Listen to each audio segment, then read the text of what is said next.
We had the discussion about predictions beforehand.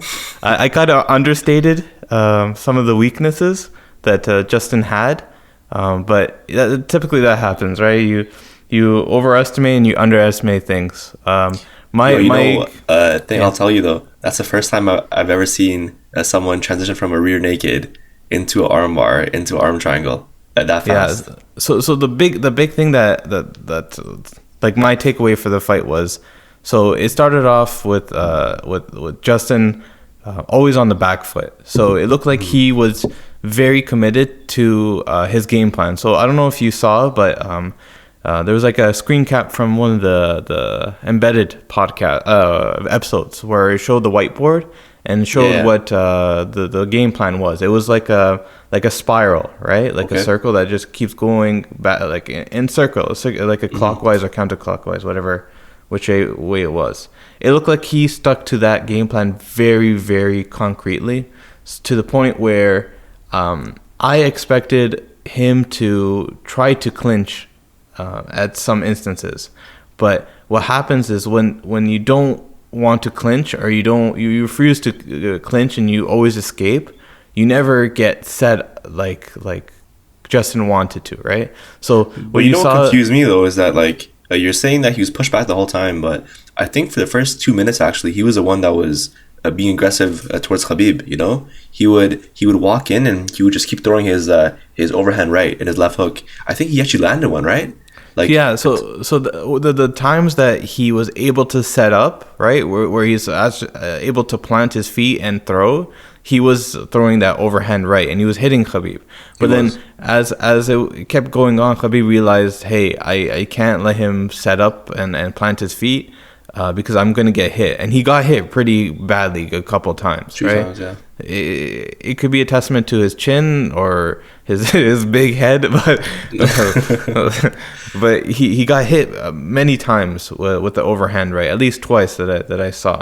But the thing is that Khabib made an adjustment where he refused to let him to set his feet, and when you do that, the opponent is supposed to or is more likely to clinch, right? But it looked like Justin did not want to clinch at all. Like Khabib tried clinching once, I think, right? And then Justin just completely just pushed away and backed off. I think that was also towards the middle of the first round, right?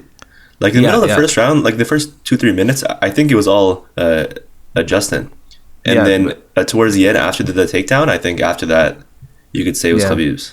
Because Khabib made the adjustment. He realized that Justin was not willing to clinch, and he was simply just circling around the center of the cage. So, but what about Khabib striking, huh?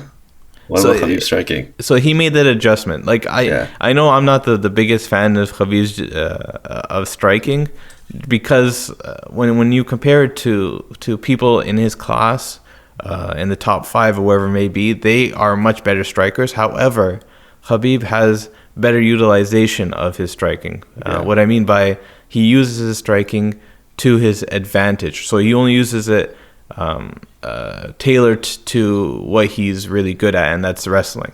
So, but his coach even said though that like a few weeks ago, he was saying that his jab has really improved.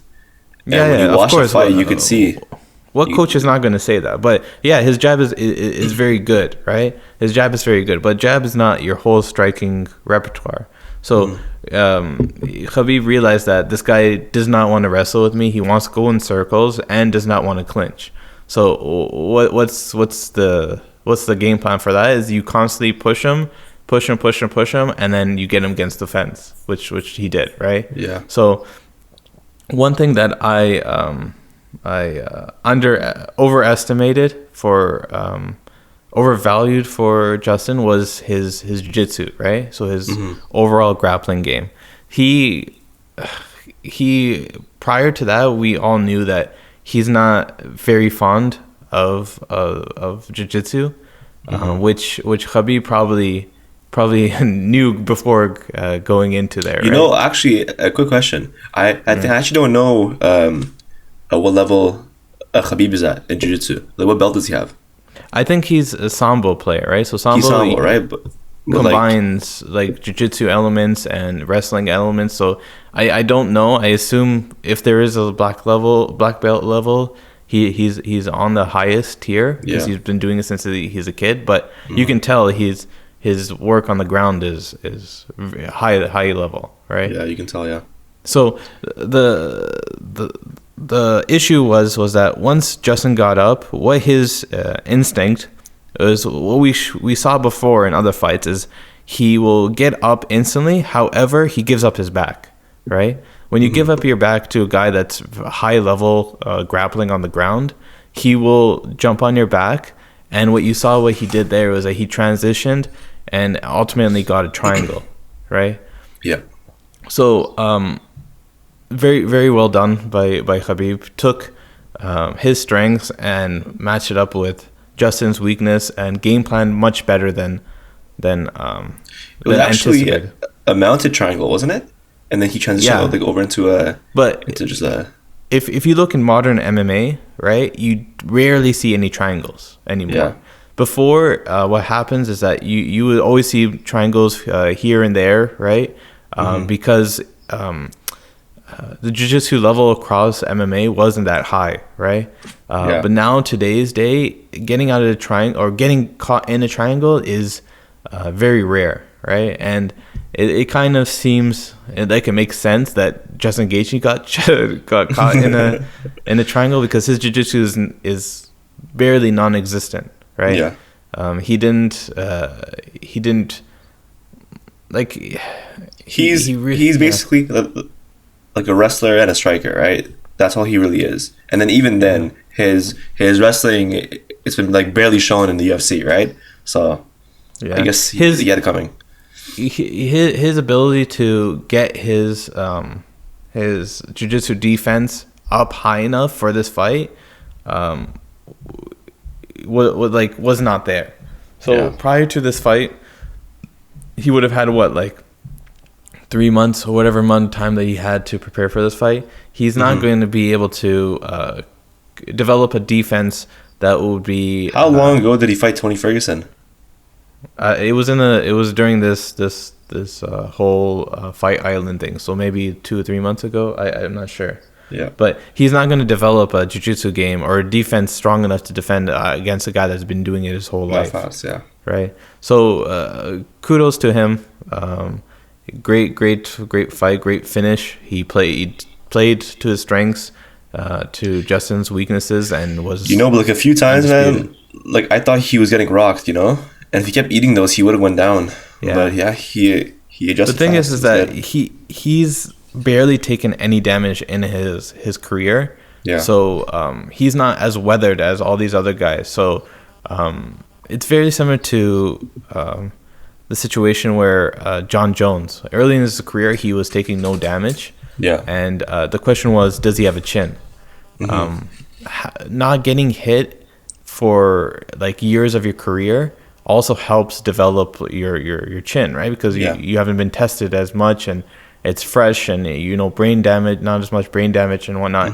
So I think that also a contributor, but also he might just have a good chin in general. And a big head, huh? Humongous head. One of those Russian heads.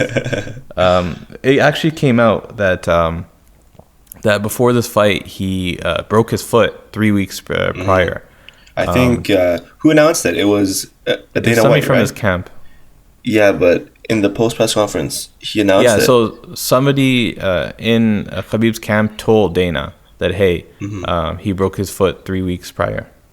That's pretty ridiculous, eh? To have a training camp and then even then telling nobody, That's a pretty bad injury.